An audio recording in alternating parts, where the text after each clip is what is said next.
Hey everyone, I hope you're doing well. It is Wednesday, October 19th, 2022, and welcome to Soñado Libré Sound Sesh. This is our first ever interview, and today we have Pete from Dramamine. Pete, how are you doing today? I'm good. How are you, Linda? I'm doing well, thank you. Okay, so the album, Seasonal Affective Disorder, gorgeous album. I've listened to it a couple of times. You already know my faves, and I got to tell you, clearly the name of the band and album you borrowed from the Diagnosis and Remedy. Is that correct? Oh, absolutely. Yeah, I am not a fan of the dark in the fall and winter.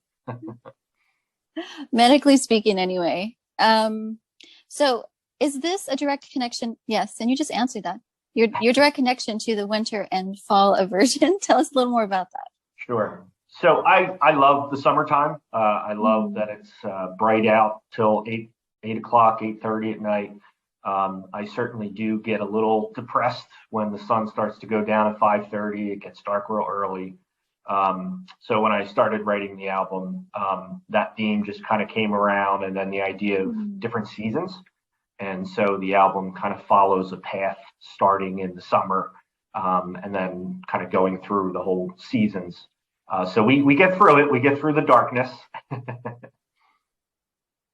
That's awesome. It's beautiful. And yes, I sense that too, even in just the sound of it, the sound of it as it went from the start to the finish. Tell us about this album journey and the catalyst moment, to put it in tangible form. Sure. So it really came about by accident. I started writing again. I've always written.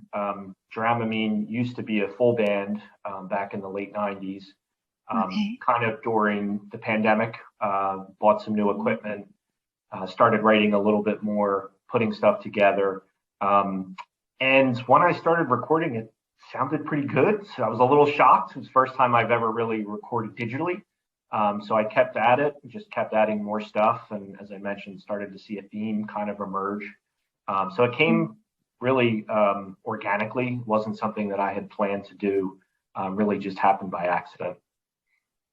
That's amazing. Now, I know you shared with me before that you have really used music as therapy for yourself. Now, as far as the writing process as therapy, can you share on when you realized this was an avenue for you? Sure. I've been playing guitar since I've been about 16 years old. You know, like most people kind of started acoustic in your room alone, so back starting in adolescence. Now, as an adult, it's more just an opportunity to break away, relax. The writing process for me is usually when I can just decompress, be by myself, be with my thoughts. And it's just a very calming time for me. So typically what comes out of that is usually, hopefully, calming type music and reflective of my feelings at the time. That's amazing. What would be something you would say to anyone to encourage them, anyone who would want to learn how to heal through the creative realm of making music? Sure. Good question. Man, that's a really good question. My advice would be to really immerse yourself in the experience. Take some time to kind of think through. I didn't mention also part of the process is writing. I typically don't like to write, but usually when I kind of find a topic, it all just kind of flows out. So my advice would be to just whatever works. Don't get discouraged. Try not to write. I hear sometimes people say, well, I got writer's block. I never go into it writing a song. I just play and whatever happens, happens. So my advice would be to just be in the moment, let it flow. Again, focus on relaxing if that's what you're using music for. And from the lyrical standpoint, same thing. I typically write, lyrics just once and maybe go back and make a few changes, but I just let it flow. They're not always great, but it works with the melody. And again, that's my process. So that would be my advice to somebody looking to do that. That's beautiful. Okay. Tell us something random. Something random. Okay. I have a Boston Terrier named Gracie. She's probably around here somewhere. She does not like when I play guitar. Actually, she runs and she hides upstairs. But she is my baby, who, if you see any of my posts on Instagram, I occasionally will share some stories of her. Oh, that's adorable. What's your life mantra? Wow. I suppose I need to get one. Okay.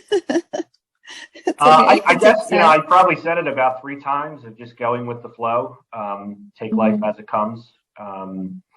Certainly the pandemic has changed my mindset of being more appreciative. And I've always been somebody who's been calm and kind of take things as they come. So I'll go with the flow as my new adopted Go with the life flow. mantra. Wonderful. Okay. What is one dream you've yet to see come to fruition in your life? Well, I guess I'll keep it related to the music. Just that people have an opportunity to listen, connect. It certainly, as I mentioned, doing this organically, it was never my intention to put music out. I was doing it simply for myself. So it is really interesting to hear people like yourself or others that have connected to the music, that have reacted positively to it or had some kind of emotional reaction. That's really the strangest part of people hearing your music. So I suppose my dream would be, more people be able to hear and connect to the music that I put out. That's amazing. Yeah, absolutely. I mean, the album is gorgeous. I know you're releasing new material. It certainly impacted me. And as you know, and I've shared, music is therapy. And when I say music therapy, however, there is the medical and clinical music therapy.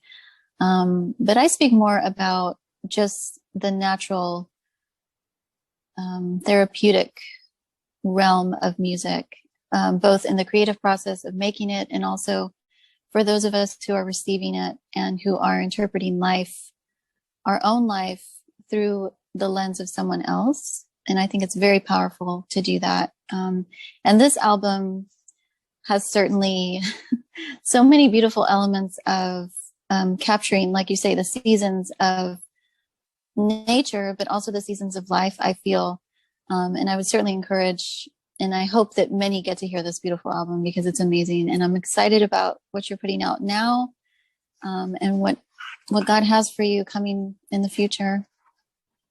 Well, I appreciate that. And certainly, music has helped me personally as well. And again, it's nice to be able to give back, essentially, because music has helped me through difficult times or fun times. We often think of music therapy as, just sad music, but I have just as many positive memories of, great concerts with friends and things like that, or parties in the backyard. So it certainly can take on lots of different elements. Absolutely. Well, thank you so much for your time. Thank you for sharing this with us and helping us get to know you a little bit more.